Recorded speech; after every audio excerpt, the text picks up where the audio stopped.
Okay, here's the recap of my posterior training day. Hamstring, glute, back, little calf work. I start with the calves. Nothing crazy or fun here. Just getting a pump in the calves. This set was literally 5 minutes long, so this is like quadruple the speed or something. Yeah, my calf sets are just really, really long. I don't know. I just try to destroy them, pump a bunch of blood in there. Very, very light rest period.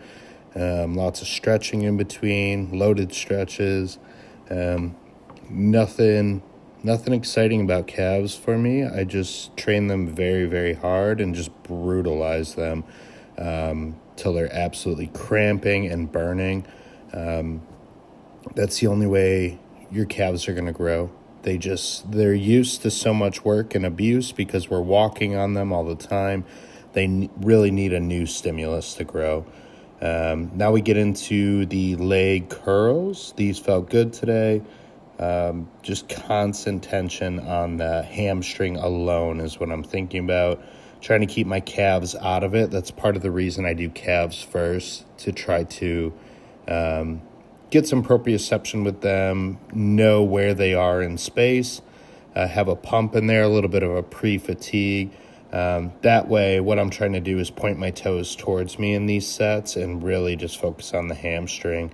In the bottom here, I'm practicing some isotensions just to learn that hamstring a little better, feel what the on tension feels like, and start teaching my body to find that hamstring no matter what. So I'm trying to keep everything else quiet in the body and really just focus on contracting that hamstring to move this weight. You can see I'm really dialed in on it. Again, this is like 3-4 times the speed, I'm pretty sure. This set was like 2 minutes long at least. The band is just to make that machine feel better. I'm not trying to overload the top or anything. Here you can see me getting into that isotension. I think it was probably 20-30 seconds long for a hold. And I'm just thinking about holding on to nothing but the hamstring. Trying to keep the calves quiet, everything like that. These look a little silly, but what I'm trying to do here is focus on nothing but firing the glute out of the bottom. So everything else, I'm just trying to keep quiet, and I'm literally just thinking about moving my body with my glutes. This cluster set of 6x6 here was 5 minutes long. So obviously I sped it up for you guys, but these honestly felt really good. This setup to me actually feels better than a 45-degree hyperextension machine. So even in a gym, I might perform them this way as opposed to the hyperextension machine. So these felt really good, productive. As the set went on, I found the glutes more and more and more each set. So really happy with the progress that I've made with these, because it's very hard to isolate just the glute, for me at least, for me. And then they translate well to this movement here. So now same thing out of the bottom here. I'm trying not to explode, and I'm really just trying to, these are all sped up, remember. I'm really trying to make the concentric all with the glute, and that's what I'm thinking about the entire time. The other thing I'm doing is actively pulling backwards on my feet and on the inner side of my feet. So then that way the knee comes in a little bit of internal rotation to create more space in those hips. So I can get more length out of those glutes in the back there. Here's another angle here. You can see I'm really trying to reach the glutes back and make them as long as possible. And the way I'm doing that is actually letting the knees collapse in a little bit. And thinking about dragging my feet backwards is keeping the hamstring and glute turned on. And then I'm thinking about the inner side of my foot, the inner heel, the big toe, the ball of the foot on the right underneath the big toe. So all internal rotation there to, like I said, create that space for the hips. These felt really good. This is a great movement for me. I'm a very, very strong deadlifter, so I can back off the weight a ton and really just focus on the glutes. And it's a learning process for me because before, I would use every muscle in the body to deadlift big loads. And now, this is a whole new learning curve. So it looks silly, but man, the intensity that this required was so challenging. You can see the whole body shaking.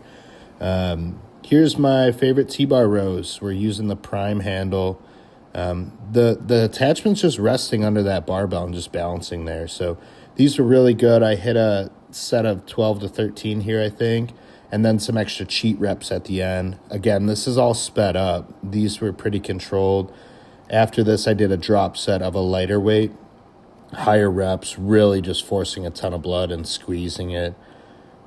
This is a pretty good movement here. Last week I did the single arm, but I wanted to try a different variation this week.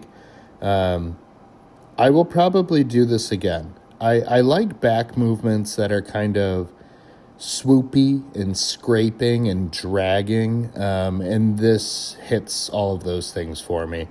So things like straight arm pull downs or vocal pull rows, or this variation here, which could be arguably a stretcher or a vocal pull row, whatever you want to call it.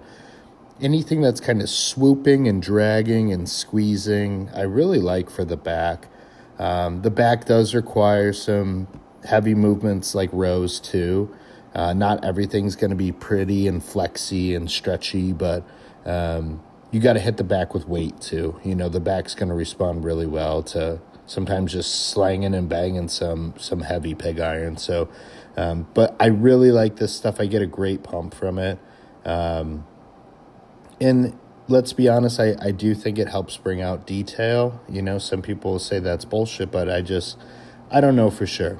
Either way, I'm having fun doing it, and that's why I'm doing it. It feels good. I enjoy it. I get a really big pump from it, and how can you complain with that? This variation here, this is like a troponin row or a Dante row. I'm just doing it this way at this angle because I didn't feel like setting up a different thing. This was already sitting here. Normally the Dante row would be more at like a seated row height, and you're kind of slouched over the low row.